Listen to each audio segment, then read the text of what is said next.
de inteligencia artificial en geociencias. Roderick es geofísico de la Universidad Simón Bolívar, tiene más de 15 años de experiencia, estudió máster de geología en la Universidad de Oklahoma, luego hizo su PhD en geofísica en la misma universidad, tiene un MBA en la Universidad de los Andes y actualmente está haciendo una maestría en Data Science en la Universidad de Viena. Yo tuve la oportunidad de conocer a Roderick hace como 2 años, trabajando en Bogotá. Estábamos conversando.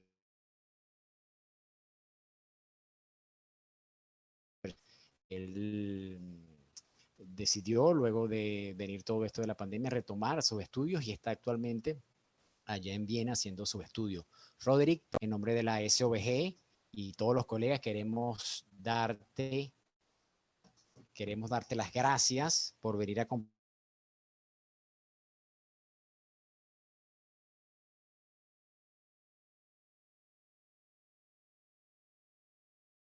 Muy bien, pero quiero darte el control para que tú hagas tu presentación. Roderick, muchas gracias y bienvenido. Saidi, por favor, da el control. Bueno, muchísimas gracias a todos los presentes. Yo sé que no es una hora bastante común para presentar, pero bueno, como muy bien dijo Gabriel, nos conocemos de algún tiempo cuando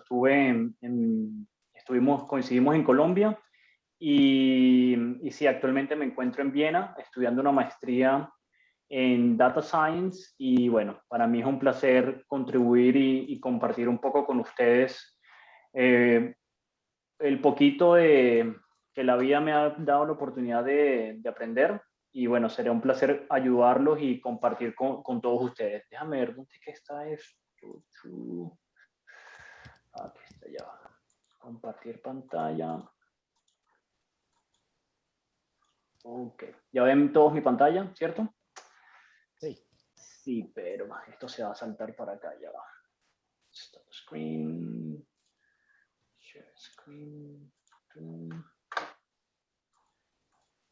Y listo. Bueno, entonces, antes de comenzar, quiero que vean una cosa súper interesante y es muy bueno que estemos aquí conversando sobre inteligencia artificial porque la inteligencia artificial en este momento está en todos lados. ¿Okay? Y esto no sé si en sus computadores tienen esta función, pero fíjense que yo estoy hablando en tiempo real y la computadora, en este caso PowerPoint, que está integrado con Windows, está de cierta manera transcribiendo todo lo que yo digo. Y cuando yo hablo en inglés o en alemán, la computadora es capaz de hacer reconocimiento en tiempo real y hacer traducciones. Entonces, este es un ejemplo de que estamos en un momento de la tecnología y de la ciencia muy importante y en especial para las personas que tienen la oportunidad de estar aquí escuchándome el día de hoy, porque estamos hablando de una tecnología que no solamente va a cambiar el futuro, sino que ya está cambiando el día a día de muchos de nosotros. Entonces, bueno, de nuevo, para mí es un placer aceptar la invitación de la organización de la SOBG. Y bueno, entonces el título de la presentación es Aplicaciones de Algoritmos de Inteligencia Artificial en Geociencias. Y yo sé que muchos, espero que esta no sea la primera vez que me hayan escuchado, pero voy a retomar algunas de algunas láminas y hoy voy a hacer una breve introducción sobre cuáles son los principales términos y me gustaría que, por favor, las personas que tengan alguna duda, estaré pendiente del chat. Sé que aquí, a ver, bajo volumen, no escucho, pero bueno, si alguien tiene alguna pregunta técnica, voy a estar pendiente para responder en la medida de lo posible. Entonces, bueno, lo más importante es comencemos con qué es inteligencia artificial. Inteligencia artificial es un gran mundo que nos han vendido de alguna manera algunas veces desde un punto de vista casi apocalíptico para algunos casos, en otros casos nos los han vendido como la panacea y la solución a todos nuestros problemas, pero realmente no. Esta ciencia tiene mucho tiempo en geociencias y no solamente en el mundo de la geociencia, sino también en el mundo de de la matemática y de la estadística. Se dice que prácticamente la inteligencia artificial es una continuación de estadística y bueno, ahorita que estoy haciendo la maestría, mucho de eso es lo que se ve y la base científica y la fundamental en que se fundamenta todas estas teorías es prácticamente mucho matemática y muchos conceptos estadísticos. Entonces, inteligencia artificial es todo lo que engloba a otro submundo o otros subalgoritmos, como lo que se escucharía como el machine learning y el deep learning. Básicamente, ¿cuál es el objetivo de todo esto? Que la máquina, o lo que nosotros tratamos de hacer es que la máquina trate de imitar nuestro trabajo. Y, o como vamos a ver en el siguiente ejercicio, nosotros eso es lo que tratamos de hacer en geociencia, reconocer patrones y, por supuesto, cuando tenemos un registro, una línea sísmica, tal vez puede ser de alguna manera intuitiva para nosotros, pero cuando tenemos más de 2 o 3 registros, ya la cosa se puede complicar un poquito más. Y bueno, entonces dentro de la inteligencia artificial están los algoritmos de machine learning, que es un subgrupo dentro de la inteligencia artificial que básicamente se basa en muchos algoritmos estadísticos, y dentro del machine learning se ha desarrollado en los últimos años, y no solamente se ha desarrollado en los últimos años, sino que debido a la gran capacidad de cómputo que se encuentra actualmente, así como la gran disponibilidad de datos, el uso de un algoritmo en específico que se llama las redes neuronales es la que ha permitido entonces que haya un subgrupo llamado el deep learning. Y cuando digo que es lo que nosotros hacemos en geociencias, bueno, básicamente cuando nosotros tratamos de hacer alguna correlación o algún análisis de porosidad o permeabilidad, eso es literalmente lo que nosotros hacemos. Nosotros imagínense que tenemos un set de datos, este set de datos es un set de datos público de Darling en el 2005, ¿ok? Que en este caso tenía 11 muestras de roca que tiene porosidad y permeabilidad. Entonces, lo que nosotros hacemos en inteligencia artificial es básicamente, bueno, vamos a hacer una cosa, yo voy a entrenar un algoritmo y para entrenarlo entonces yo voy a tomar aproximadamente, ¿qué tal si toma el 80%? El 80% es un número arbitrario, así como puede ser 80, puede ser 70 o 90, dependiendo de la cantidad de datos. Y en este caso entonces lo que yo hago es entreno estas muestras, ¿ok? Y voy a hacer una prueba. ¿Y con qué lo voy a probar? Lo voy a probar qué tan bien o qué tan mal el algoritmo resulta si con estos datos de prueba. Luego de que yo reduzco y tengo un resultado aceptable, entonces yo voy a decir, bueno, basado en esta información, yo voy a hacer una predicción y bueno, voy entonces a comparar qué tan bien o qué tan mal dieron mis resultados. Entonces, básicamente, eso es lo que nosotros hacemos a gran escala, ¿ok? Y esta presentación, con mucho gusto, me gustaría compartírsela con ustedes. Más adelante les voy a compartir mi GitHub. Si alguien no tiene GitHub o no sabe qué es GitHub, se lo recomiendo. Y con mucho gusto, si alguien tiene alguna pregunta sobre también como de Python o algún otro lenguaje de programación, con mucho gusto podemos compartirlos al final de la charla.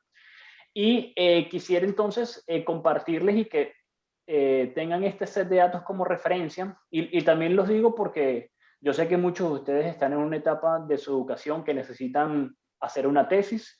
Y actualmente, cuando yo estudié hace 20 años en la Simón Bolívar, gracias a Dios, el problema era que no había datos. Y ahorita, actualmente, 2021, el problema es que no tengo tiempo para analizar toda la cantidad de datos que están disponibles en Internet. Y aquí pueden encontrar en el Servicio Geológico de Kansas, hay un set de datos muy, muy bonito que se llama el Panoma, el campo Panoma, en el cual consiste de 9 pozos y cada uno de los pozos tiene 5 registros eléctricos.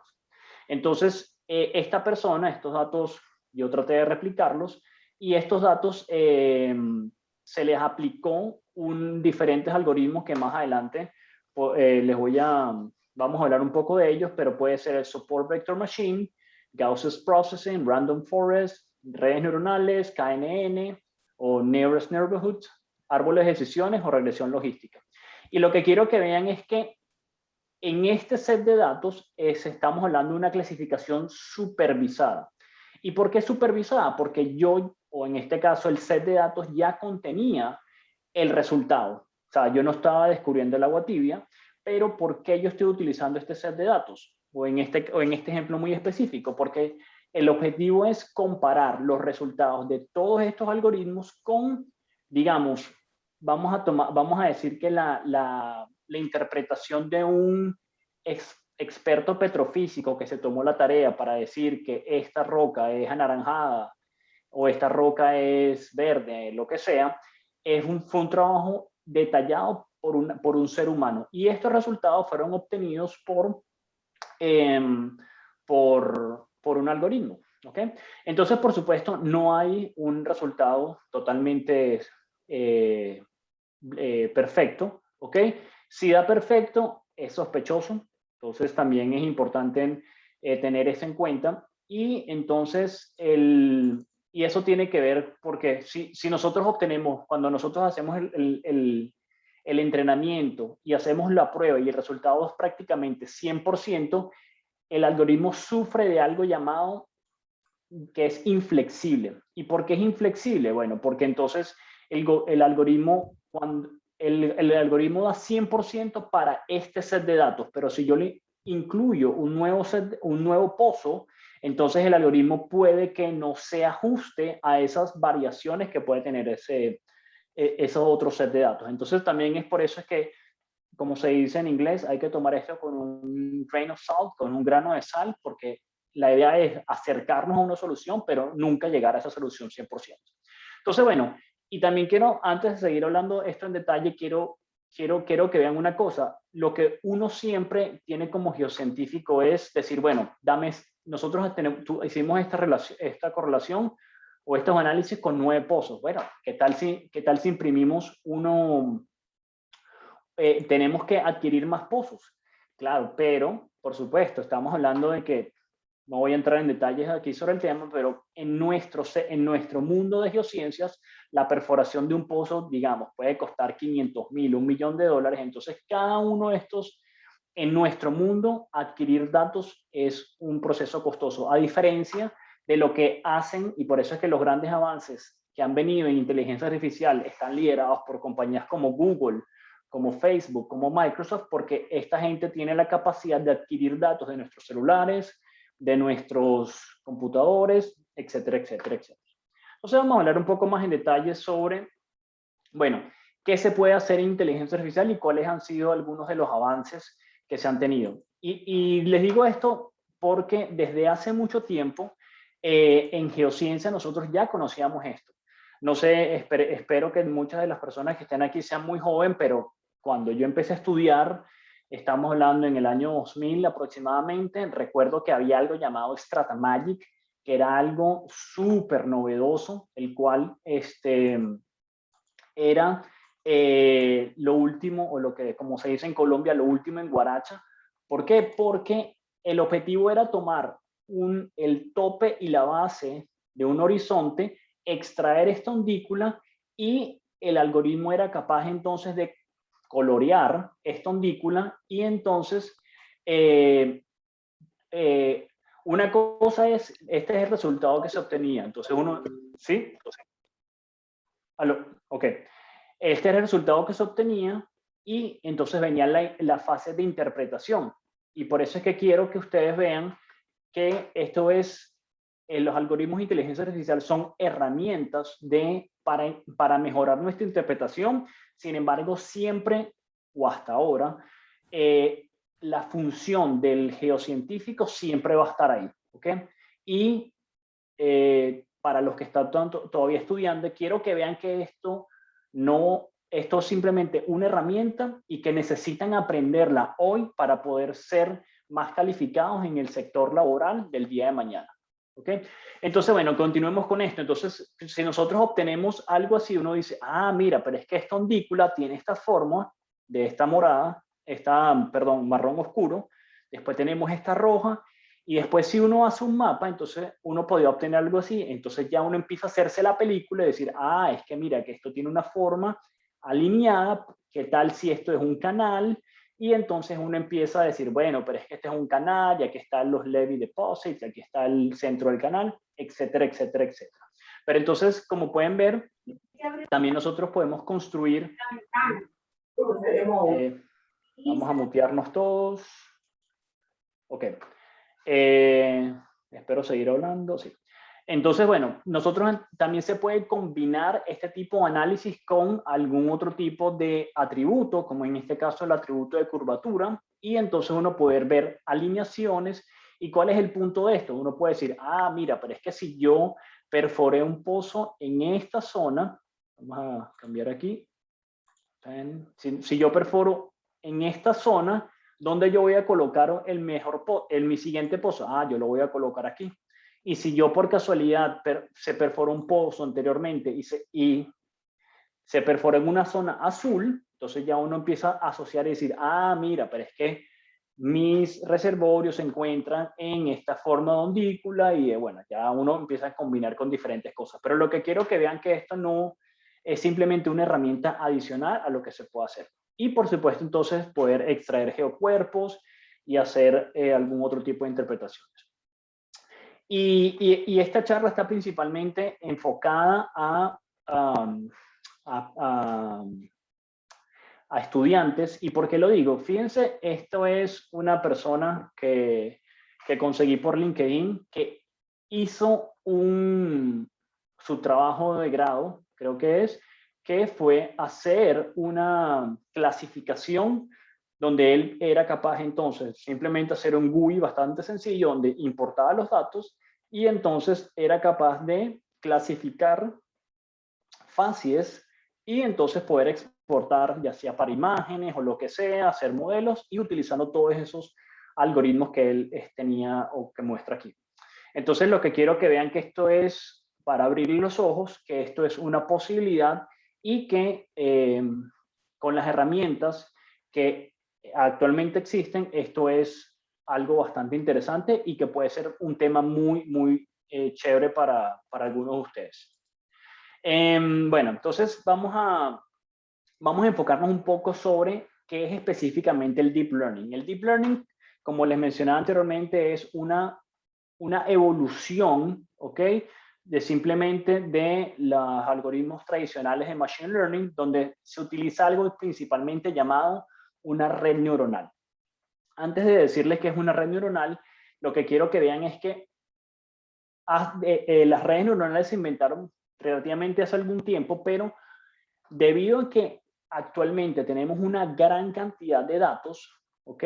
Las redes neuronales, los algoritmos básicos de Machine Learning, como mencioné anteriormente, que pueden ser Random Forest, Linear Regression, Logistic Regression, y así sucesivamente, puede que si se tienen cantidad de datos pequeños, que tienen 1 o 2 pozos, en verdad no son tan, los resultados no son tan, no discrepan tanto. Sin embargo, cuando tenemos una gran cantidad de datos, y en especial en geociencias, si hablamos de un cubo sísmico, si nos imaginamos que un cubo sísmico es literalmente cada inline y cada crossline es una imagen, tenemos una gran cantidad de información, los algoritmos de Deep Learning sobrepasan a los algoritmos clásicos de Machine Learning.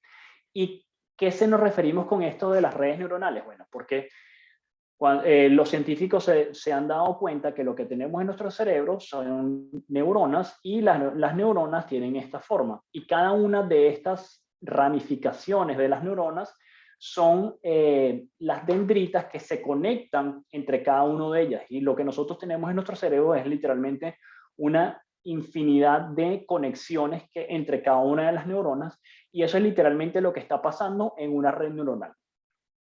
¿Y por qué lo hablamos de esta manera? Bueno, imagínense que lo que nosotros hacemos en este proceso es, tenemos un dato X y sabemos en algún caso o en algunos casos en los datos de entrenamiento sabemos Y.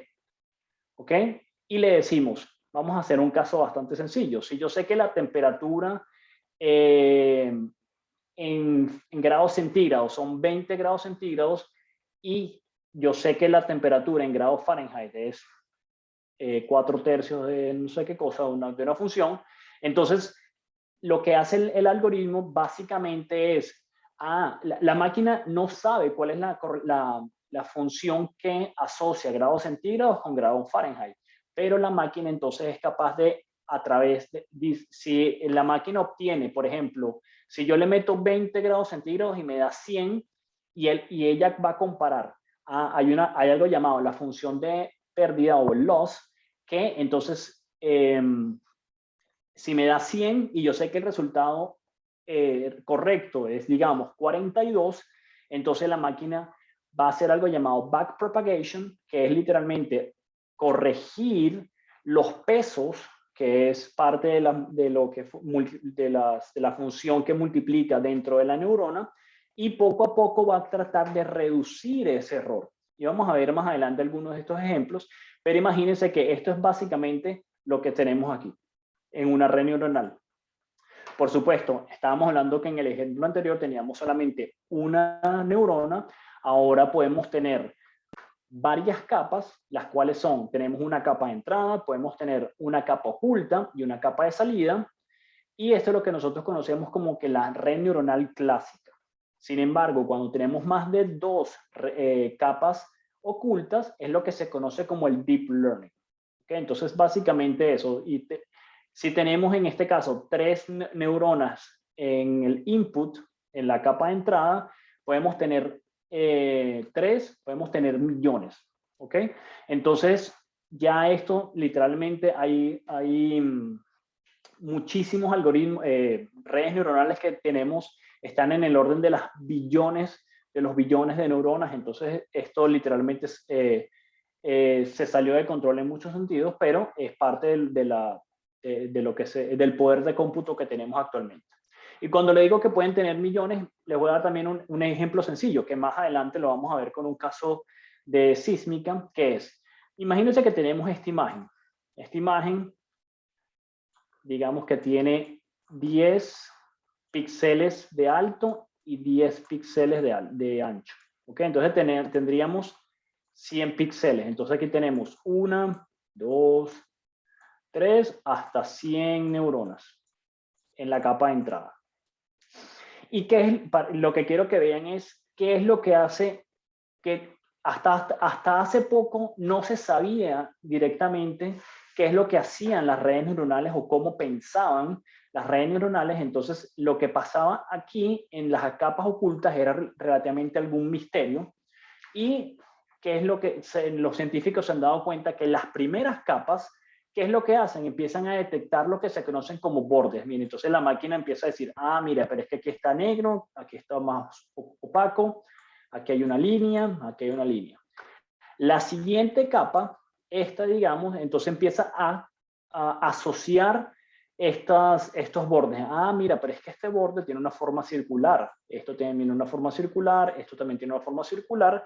Y las últimas capas dicen, pero es que esta forma circular se asocia a un ojo, a otro ojo, a una cabeza, a una nariz y una boca. Y finalmente, entonces, pero es que entonces este ojo, esta cabeza, esta nariz, esta boca, le pertenece en este caso, a George Washington. Y eso es sencillamente todo lo que hacen las redes neuronales, digamos. Hay un caso muy específico que se llama las redes neuronales convolucionales, pero esto es lo que se tiene.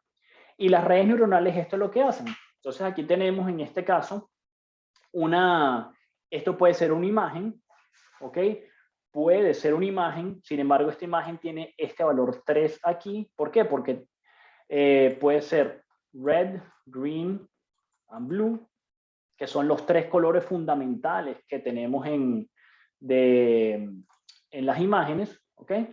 ¿Qué es lo que hacen? Entonces, estas imágenes lo que hacen es, poco a poco van segmentando y van van transformando esta imagen. En este caso tiene 224 píxeles de ancho por 224 píxeles de alto, y van haciendo unos procesos que se llaman stride, max pooling, hasta convertir una imagen que era de 224 por 224 por 3 a un vector que tiene 1000 valores en la vertical. ¿Ok? Entonces, este es el primer proceso que pasa que pasa una imagen, y luego esta imagen, cuando se convierte ya en este vector, entonces ya la puedo ingresar dentro de una red neuronal como la que teníamos aquí, y en este caso puedo decir, es que esto representa un carro. Y lo mismo va a pasar cuando nosotros tengamos una imagen sísmica que vamos a ver más adelante. Aquí tenemos también un ejemplo bastante didáctico de, es difícil para nosotros como seres humanos representar o visualizar que tenemos que al final todo lo que ve una imagen son píxeles y cada uno de estos píxeles tiene algunos valores. En este caso, como les mencionaba, en este caso la imagen que se pudiera dibujar aquí, digamos, tiene 28 por 28 y en este caso tiene 1. ¿Por qué? Porque es una escala de grises.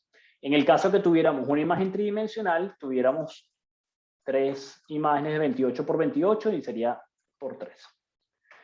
¿Y qué pasa? Cuando les mencionaba antes que uno empieza a pasar filtros y estos filtros entonces es simplemente en este caso estamos multiplicando por 1, por 1, por 1, por 1 y por 0.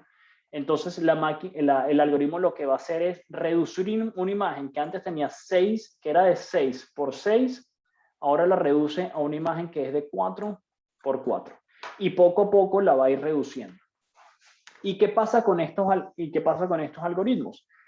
Lo que hacen es resaltar características y empiezan a transformarla para reconocer estos patrones. Y fíjense que cuando, por ejemplo, pasa el filtro rojo, tiene esta dirección, después el filtro verde tiene esta dirección, y poco a poco el resultado de la imagen va cambiando. Y estas son las características que la máquina empieza a ver para destacar información. Y para conectar con geociencias, esto es literalmente también lo que se hace cuando nosotros extraemos atributos sísmicos, por ejemplo, el atributo de curvatura o de coherencia. Si nosotros lo extraemos para que resalte cosas en el inline o en el crossline, es prácticamente muy parecido. También algo llamado el max pooling, que es lo que les decía anteriormente, pasamos un filtro y reducimos una imagen que puede ser de 5 por 5 a una imagen de 3 por 3. Y podemos tener max pooling, average pooling o zoom pooling. Max pooling es literalmente que de estos cuadritos, él toma el máximo, el average es que toma el promedio y el zoom pooling es que hace la suma. Como les mencionaba, la imagen puede ser o blanco-negro de 3x3 y el resultado, si tenemos una imagen de 3x3, es prácticamente lo mismo. Y el objetivo entonces es lo que se conoce como flattenizar, que es pasar una imagen que era de 3x3, o sea que teníamos 9, a un vector que tiene 9 valores. ¿Y por qué les digo esto? Lo que en la actualidad lo que se está utilizando más en geociencias para calibración y para extraer características de la sísmica es algo llamado la UNet. Y hice toda esta introducción, ¿por qué? ¿Por qué se llama UNet? Porque esta U, fíjense que tiene esta forma de U, tan simple como eso. Y esto tiene algunas características. La primera es que quiero que vean que este algoritmo, que no es el mejor actualmente, pero es uno de los más utilizados, ¿qué es lo que pasa? Tomo una imagen que tiene en este caso, una imagen de grises o de blancos y negros, que es de 572 por 572 y la reduce a un vector de 1024. Y luego la aumenta de un vector de 1000 por 24 a otro vector de 338 por 2. ¿Ok? Entonces, todos estos pasos que van de ir reduciendo la imagen de 572 por 572 hasta 1024, fíjense que aquí aparecen estos colores, representan convolución, o sea que va tomando filtros y va reduciendo la imagen y después va haciendo max pooling. Entonces, este es el proceso que la imagen hace para hacer estas características. Y al final, en esta segunda parte de la presentación voy a compartirles algunos ejemplos muy interesantes que he encontrado en el internet para compartírselos a ustedes, y si alguien tiene alguna pregunta, por supuesto podemos discutir sobre algunas de las características que podemos ver aquí. Entonces, ¿para qué se utiliza esto? Digamos, las redes neuronales clásicas, lo que les mostraba, tenemos un input y tenemos una salida, podemos utilizarla, o yo la he utilizado para hacer interpretación sísmica, para interpretación de fases en registros eléctricos. Después también podemos utilizarla para predecir registros faltantes. Precisamente ahorita estoy trabajando en un proyecto donde imagínense que tenemos, tengo un set de datos que la mayoría de los registros eléctricos tienen registros de SP, pero no tienen gamma ray. Entonces, yo sé que los petrofísicos tienen tablas bastante heurísticas donde pueden extrapolar y convertir. Por ejemplo, voy a inventar el registro de SP y generar un registro de gamma ray. Sin embargo, estos algoritmos de cierta manera no es que están mal, pero digamos que hay que tunearlos y no son tan flexibles como, por ejemplo, yo entrenar una máquina y decirle, por supuesto, tengo que tener datos de entrenamiento para decirle, mire, este es mi registro de SP en los datos de entrenamiento y tengo un registro de gamma ray. Busca, utilizando una red neuronal, me vas a buscar cuál es la correlación. Y después yo con mis datos de prueba, le voy a ingresar un registro de SP y la máquina va entonces a calcular el registro de gamma ray. Tan simple como eso. ¿Qué ventajas tiene? Que no es una correlación lineal o la correlación típica de la fórmula que los petrofísicos han desarrollado en los últimos años, y que, por supuesto, si tenemos una gran cantidad de datos, estamos hablando de que esto no va a funcionar si tengo 2 o 3 registros eléctricos, pero imagínense que tenemos miles, y cuando digo miles es un caso real donde, si ustedes van al Servicio Geológico de Kansas City, por ejemplo, ustedes tienen a su disposición miles de registros eléctricos donde, entrenando estos algoritmos o estas redes neuronales, van a obtener resultados superiores a lo que se puede obtener de la manera convencional. También pueden hacer forecast o predicción de producción en pozos, en producción de pozos. También se puede predecir, por ejemplo, análisis de ABO. Y si nosotros utilizamos redes neuronales convolucionales, podemos entonces hacer interpretación sísmica y segmentación de fallas. Y quisiera presentarles algunos de estos ejemplos.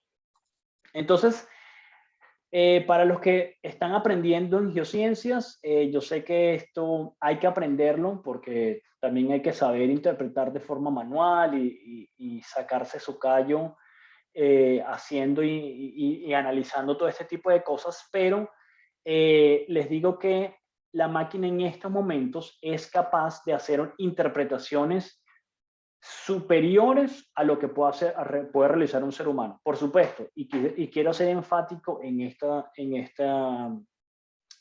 este statement, que es que para eso nosotros somos los geocientíficos son los que tenemos que estar ahí para revisar y saber que el algoritmo hizo un buen trabajo, porque entonces nuestro trabajo no solamente va a ser de darle un botón y ya, simplemente va a ser de analizar y mejorar, pero siempre hay que tener el conocimiento. Entonces, debido a que la interpretación sísmica manual puede ser bastante tediosa, más tarde les voy a presentar un video donde les aseguro que un intérprete tradicional se puede tardar años para algo que el algoritmo le puede tardar menos de 1 hora.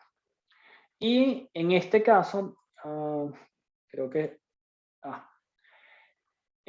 sí, no les voy a presentar esto, pero esto es, digamos, la presentación de cuáles son los resultados de la interpretación sísmica utilizando SageMaker de Amazon.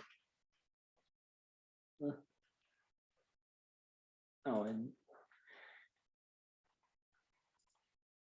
y esto es lo que nosotros le ingresamos al algoritmo. Como les mencionaba, todo se basa en que tenemos que dar datos de entrenamiento y tener datos de prueba. En este caso, lo que nosotros le estamos ingresando al algoritmo son datos de entrenamiento y esta es la interpretación que hizo un ser humano.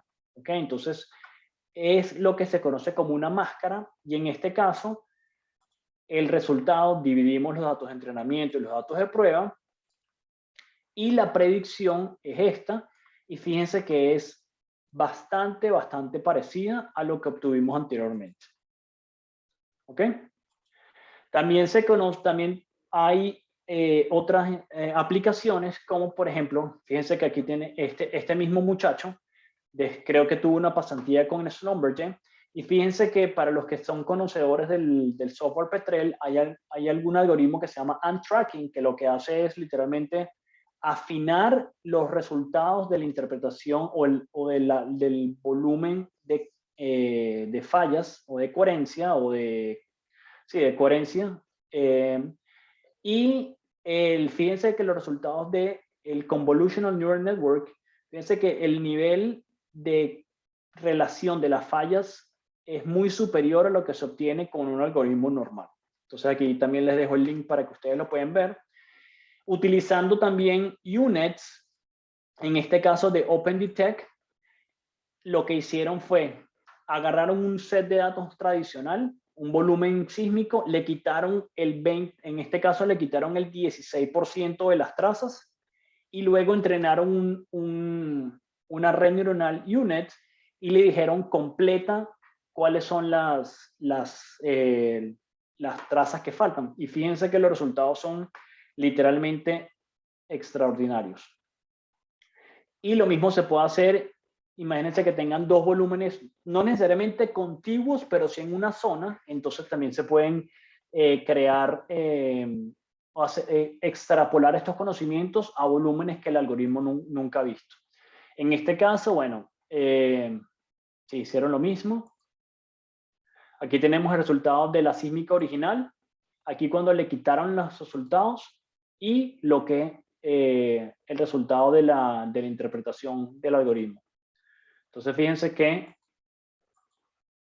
original, si le quitaron las trazas y el resultado de la interpretación y es prácticamente igual a lo que se tiene. Y esta es la diferencia entre las trazas predichas y las trazas como tal. Fíjense que la mayor diferencia se ubica en esta zona. Voy a cambiar el color aquí. Y en mi opinión, los algoritmos, así como la sísmica en general, tiene algunas deficiencias, especialmente cuando los horizontes están buzando con un alto grado, y esta puede ser una de las razones por las cuales hay algún tipo de estas diferencias, pero en general estamos hablando de que los resultados son significativamente parecidos.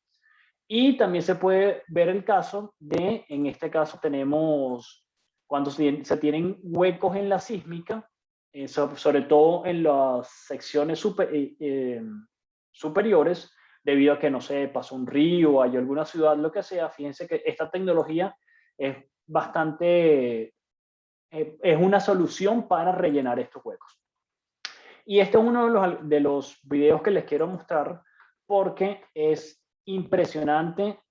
Yo no trabajo para esta compañía. Perdón, publicidad. Yo no trabajo para esta empresa, pero me parece increíble. Y mientras el video no van a escuchar ningún sonido, pero quiero que vean los resultados. Fíjense que este volumen es bastante grande. La calidad de los datos sí puedo decir que es muy buena. ¿Ok? Y quiero que se imaginen cuál va a ser el trabajo de ustedes como geocientíficos en un periodo de tiempo muy corto. Estamos hablando que esto funcionando. Esta compañía Blueware actualmente firmó un negocio el año pasado con Shell. Estamos hablando que esto va a ser el día a día de nosotros. Fíjense que de nuevo, el volumen, cuando yo les enseñé esto a un equipo de Pemex, me dijeron lo que antes hacían 10 geofísicos en Pemex por 3 años, van a ver lo que la máquina puede hacer en cuestión de minutos. digamos, nosotros tenemos que enseñarle al algoritmo y decirle, ah, mira, pero es que esto que tú estás viendo aquí, esto para mí es una falla. Entonces, ah, ok, entonces yo simplemente agarro y le estoy diciendo al algoritmo, todo lo que tú veas que tenga estas características es lo que tú vas a resaltar.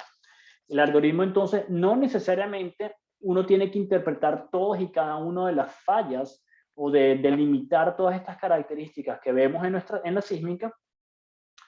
¿Por qué? Porque el algoritmo entonces va a buscar uno de los subproductos de esto, se llama el fault probability, ¿ok? Y entonces en el fault probability esto es el resultado, que el algoritmo entonces va a decir, esto es lo que yo reconozco y nosotros como intérpretes somos los que vamos a decir, ah, mira, esto sí hay que conectar, hay que mejorar aquí, hay que mejorar allá. Y esto va a ser nuestra herramienta para guiarnos y en realizar resultados mejores. Y fíjense el resultado, fíjense el nivel de detalle de las fallas. En mis casi 15 años de experiencia les digo que para que alguien tenga, un intérprete normal o una sola persona obtenga un trabajo de estas características, pueden pasar años y nunca lo va a lograr. Entonces, fíjense que especialmente también cuando les comparto esta presentación a los ingenieros de petróleo, estamos hablando de que no solamente es que estamos viendo con mayor detalle nuestros reservorios, sino también vamos a poder interpretar y afinar muchos de los detalles que tal vez antes no eran visibles para nosotros como para un intérprete tradicional. ¿Ok? Bueno, volvemos. Y ustedes se dirán, bueno, ¿cómo hicieron esto? Es bastante, no es sencillo, pero ya les he dicho cómo lo hacen. Básicamente lo que nosotros hacemos es, si tenemos millones de líneas sísmicas, imágenes, ok, estamos hablando de que en este caso estos 300 o 360 lo que representan son píxeles, los datos de entrenamiento pueden ser datos sintéticos o datos reales, donde yo le digo al algoritmo, mira, en esta línea sísmica, esto es una falla, esto es una falla, y poco a poco voy entrenando el algoritmo. ¿Qué pasa? Fíjense, en esta imagen es clave. ¿Por qué? Porque estos son los mismos filtros que les enseñé anteriormente, que son los filtros que el algoritmo va pasando y va resaltando y va resaltando y va a decir, ah, mira, pero es que esta característica que tuviste aquí, yo también la estoy viendo aquí, también la estoy viendo aquí, y así sucesivamente. Por supuesto, los datos tienen que tener cierto nivel de ruido, porque la sísmica normal tiene cierto ruido y hay que rotarle y hay que hacer ciertas características, pero al final es el mismo problema que les enseñé anteriormente sobre la cara de George Washington, porque en este caso yo voy a tomar pequeños cuadritos y voy dividiendo estos cuadritos y son los que voy a pasar por estos filtros y él va resaltando estas características. Y estos resultados también, si ustedes ven, les aconsejo que sigan el LinkedIn de esta persona, que es Toto. Estos son los resultados del volumen F3, que es también un volumen público. Si alguien está buscando un set de datos, este set de datos mayoritariamente se utilizaba porque tiene un ambiente depositacional bastante interesante, pero en este caso se utilizó para resaltar estas fallas y fíjense que con unos pocos algoritmos básicos los resultados son bastante impresionantes. También les recomiendo que sigan al profesor Wu de la Universidad de UT Texas, porque fíjense que él también tiene publicado algunos de los algoritmos que usa para ajustar y delimitar algunas de estas fallas. Y fíjense, lo que les voy a enseñar ahorita esto es un volumen sísmico que tiene 601 inlines, 3600 crosslines y 829, digamos, time slices. Y el resultado es el siguiente. ¿Ok? De nuevo, este tipo de resultados es prácticamente imposible que un ser humano lo pueda conseguir, y no solamente quiero que resalten en la línea vertical, sino también el patrón estructural que está resaltando cada una de estas fallas, que es muy coherente y que, de nuevo, al momento de integrar estos resultados con datos de producción, estoy seguro que van a ser bastante relevantes. Ya se me está acabando el tiempo, pero no solamente esto se ha utilizado para la interpretación de fallas, sino también para interpretar sal. En este caso es un caso de Brasil. ¿Ok? Y aquí también les voy a compartir un ejemplo de predicción de fases. Este es un set de datos público y ya les voy a decir dónde conseguirlo. Si alguien está buscando una tesis, ¿qué le estamos pasando al algoritmo? Le estamos pasando la sísmica, el volumen de amplitud tradicional, y estamos diciéndole que el algoritmo aprenda, esto es el ground truth, digamos. El ground truth es lo que un ser humano interpretó. Y fíjense en el panel de la derecha qué es lo que va a cambiar. Entonces fíjense que el algoritmo poco a poco va aprendiendo, y en la época, ya les voy a decir que es una época, 21, el algoritmo dice, ya llegué hasta este punto y estos son mis resultados. Y fíjense lo impresionante de que si uno no está entrenado para esto, fíjense que los resultados son prácticamente iguales. ¿Qué puede cambiar? Bueno, aquí aparentemente hay un canal que hasta la sísmica tradicional no vio y que puede ser interesante. ¿Y qué es lo que está haciendo? Recuerden cuando les expliqué un poco sobre qué hace una neurona. La neurona lo que hace es, agarra un resultado, tú le dices qué es lo que debería dar, él reduce o hace algún tipo de, calcula la pérdida en un gradiente descendente y él vuelve a comparar. Y estas épocas lo que está resultando es cuántas veces el algoritmo uno le hace input de resultados, el resultado, calcula cuál es la pérdida y volver a iterar.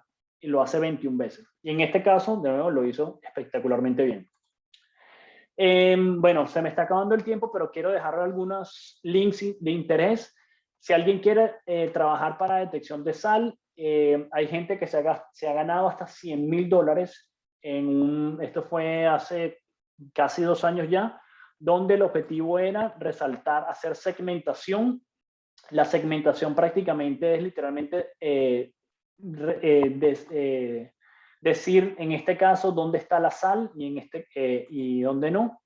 Y aquí les digo, voy a ir rápido con esto, pero estos son los resultados que se pueden obtener. Si ustedes van a este link, les explican paso a paso cómo poder llegar a estas interpretaciones, donde esto es el resultado, lo que se espera, y esta es la predicción. También, sí, en este link les comparto en Amazon qué es lo que se puede hacer. También existe algo llamado Malenov, que es Machine Learning of Voxels, publicado en el 2017. Actualmente creo que está ya fuera de, fíjense, tiene 4 años y ya está fuera de, ya se quedó atrás, pero lo que se hacía era, teníamos una línea sísmica tradicional, no había necesariamente que decirle dónde estaban todos los, decirle en todas las, dónde estaban cada una de las fases, pero simplemente uno graficaba ciertas zonas y el algoritmo literalmente era capaz de extrapolar y decir, ah, es que esto que tú estás buscando, yo lo estoy viendo a lo largo de esto. Y no solamente lo podía hacer para una inline, sino también para un crossline. También extrapolar la información de registros eléctricos. Y bueno, aquí les dejo los links de cómo descargarse esta información. El último, esto fue un proyecto también de la sísmica de Parinaca, que los ganadores pudieron ganar $30,000. Aquí aparece el link, más adelante les comparto qué se puede hacer con esto, pero este es un proyecto sísmico que está disponible y es, por supuesto, con una licencia universitaria para que ustedes puedan trabajar y hacer sus tesis de grado. Y también les recomiendo que vayan a esta página que se llama SIC.ai, donde hay retos. En este caso el reto era predecir litologías en registros eléctricos, así como predecir fallas en sísmica. Y este es ya lo que les compartí antes de la sísmica de Parinaca, y les voy a ir al link, aquí lo tengo abierto, pero se lo voy a compartir después. Si quieren saber más, también la gente de Amazon tiene algunos tutoriales muy interesantes en YouTube para poder adentrarse en este mundo, en esta tecnología. Y de mi propio trabajo, esto es lo que he estado haciendo en los últimos meses, donde espero publicar un trabajo. Y hay algo llamado Transfer Learning. Esto está mal etiquetado. Ya va.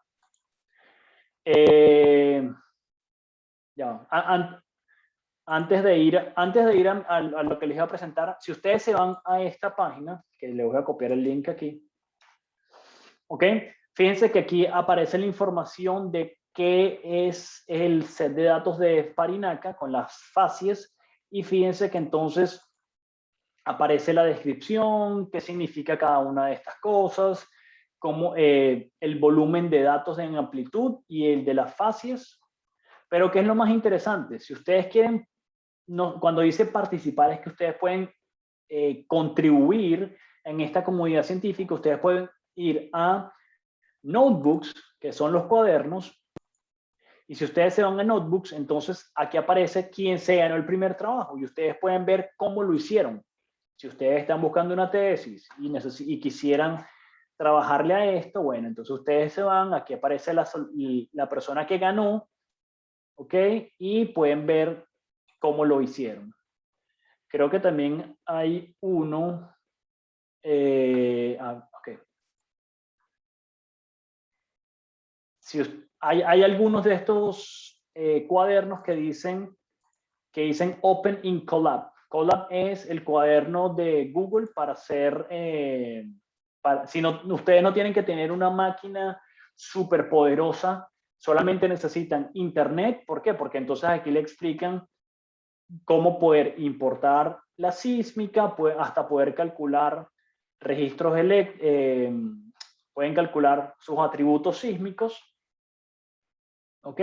Y poder seguir haciendo cosas bastante interesantes. Entonces, esta es parte de lo que está disponible. Y antes de que se me acabe el tiempo, como les decía, quiero compartirles entonces parte de de mi investigación en este momento, que sería la aplicación de algo llamado Transfer Learning. ¿Y qué es Transfer Learning? Que yo agarro una imagen, en este caso voy a tomar una imagen satelital, ¿ok? Y voy a calcular un atributo sísmico, en este caso coherencia.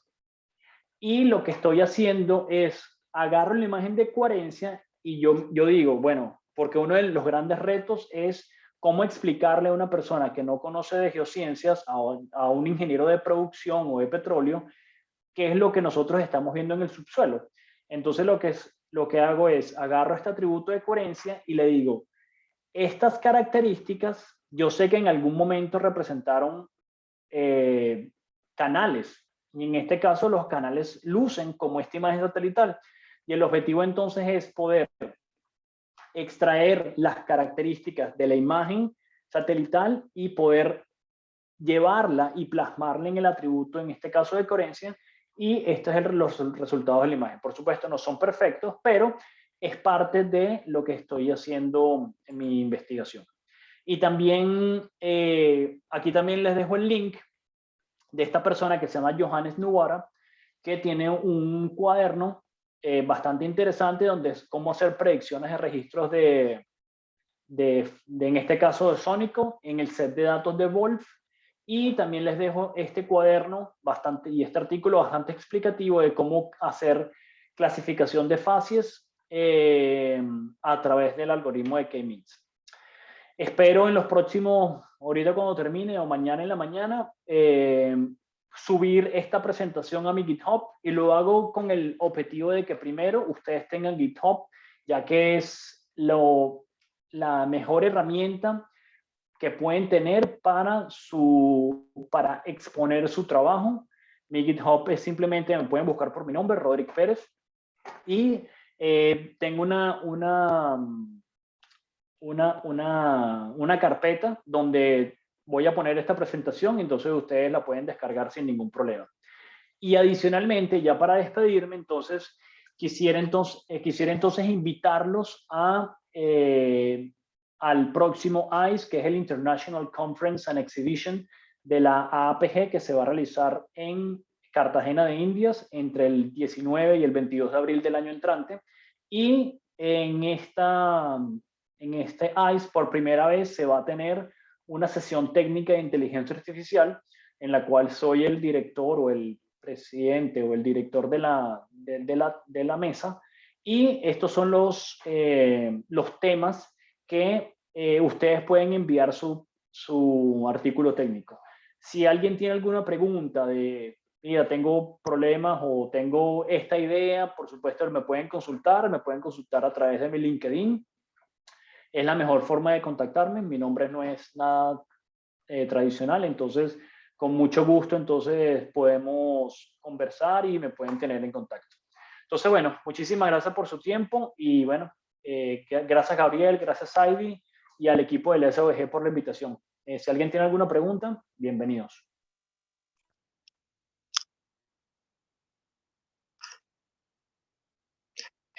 Muchísimas gracias, Roderick. Yo tengo una pregunta muy buena en tu presentación, bastante educativa. Roderick, tú mostraste bastantes ejemplos en la parte de interpretación y análisis de las datas. ¿Te has chocado o has revisado algunos de los ejemplos o existen ejemplos o si es utilizado este tipo de tecnología en procesamiento sísmico, como por ejemplo cálculos de estáticas, de convolución, análisis de velocidades, cosas así?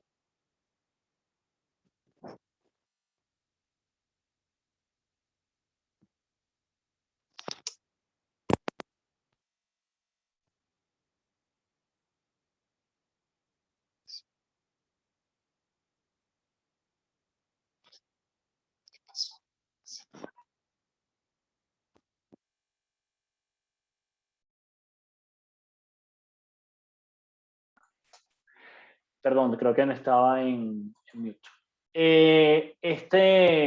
Sí, aquí está. En este algoritmo, básicamente, de la misma manera, tú le dices al algoritmo, yo quiero que estos son los primeros first picking, o para que calcule las estáticas o lo que sea. Y entonces, voy a poner aquí en el chat, y literalmente entonces tú le dices, estos son los first pickings, y entonces el algoritmo literalmente lo que va a hacer, ok, esos son los first picking, y él literalmente lo va a hacer para todo el volumen. Entonces es una de las tantas aplicaciones que se puede tener. Y si no estoy mal, en la revista Interpretation, una de las próximas publicaciones que van a sacar va a ser del uso de inteligencia artificial para procesamiento y todo este tipo de cosas. Una de las aplicaciones de procesamiento también, bueno, básicamente me gusta más la sísmica post-stack, es, por ejemplo, remover la sísmica o los footprints. Entonces, yo que hice mi doctorado con Marford, eso tiene una técnica de agarrar los datos y llevarlo al espectro de la frecuencia, calcular Fourier, y ahí tú vas a destacar a ciertos patrones. Esos son los que tú remueves y después los traes a la sísmica, al dominio del tiempo tradicional. Sin embargo, con este tipo de tecnologías, le dices al algoritmo, estos son los patrones, y los eliminas y ya. En verdad es mucho más sencillo, por supuesto. No es que sea así tan a la ligera, eso también tiene su técnica y su cosa, pero es parte de las aplicaciones que en este momento se me vienen a la cabeza para este tipo de tecnologías. Alguien preguntó, dice, durante la creación de los modelos predictivos, ¿qué estrategias utilizas para definir los hiperparámetros, especialmente en el caso de redes neuronales profundas? Leonardo, muy buena pregunta. Yo que he estado estudiando esto, le pregunto a mis profesores, bueno, ¿y cuánto es el nivel o cuántas neuronas debo utilizar? ¿Cuántas neuronas? ¿Cuántas layers? Y en verdad no hay una receta para este tipo de cosas. Sin embargo, hay ciertas cosas como por ejemplo Bootstrap, está Bootstrap, hay cierta, y cuando Bootstrap es simplemente como cross-folding también, que uno va agarrando de tu set de datos, tú vas agarrando grupos y vas haciendo diferentes pruebas y literalmente tomas un promedio de esas características. Sin embargo, actualmente las librerías que se utilizan, como pueden ser TensorFlow, Sklearn y las más comunes, ya tienen dentro de sus subalgoritmos o sus rutinas algo llamado para hacer hiperparámetros, análisis de hiperparámetros. Entonces tú simplemente le dices, prueba, que no se me viene en la mente, pero puedes decirle el parámetro A, B y C, pruébalo entre 2 y 5 y él literalmente va a hacer muchos cálculos. Por supuesto, tienes que tener un gran poder de cómputo para poder entonces seleccionar los mejores hiperparámetros. Pero en general, hay, por ejemplo, ya eso se está reduciendo, porque, por ejemplo, si uno va, hay algo llamado AutoML, que es hay muchas de estas características que ya lo hacen por ti, al igual que ahorita estoy utilizando una que se llama PyCaret, que también es muy buena. Digo muy buena porque literalmente con pocas líneas de código uno puede hacer análisis de hiperparámetros, etcétera, etcétera, etcétera. Ahorita la tendencia es que muchas de estas librerías tengan su propio, sí, como que su propio AutoML. Fíjate que lo primero que aparece si tú vas a automl.org es Hyperparameter Optimization. Y básicamente lo que te digo, pruebas muchos y él poco a poco va reduciendo y te va diciendo cuál es el mejor. ¿Ok? ¿Alguna otra pregunta?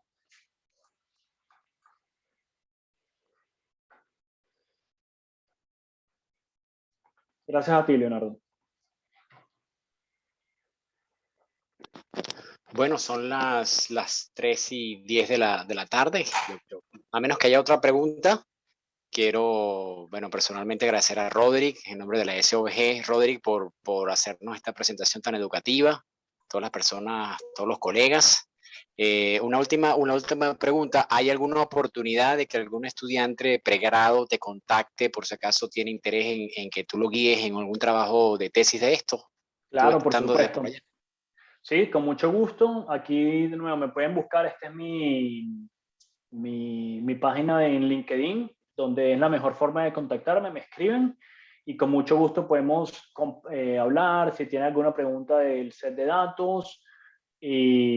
Y sí, aquí estaré disponible para los que me necesiten. Bueno, muchísimas gracias a todos los colegas y nos vemos el mes que viene con la presentación de North Cooper sobre el resumen de los últimos 20 años en la adquisición de data sísmica terrestre. Muchísimas gracias, Roderick, y buenas tardes a todos. Hasta luego.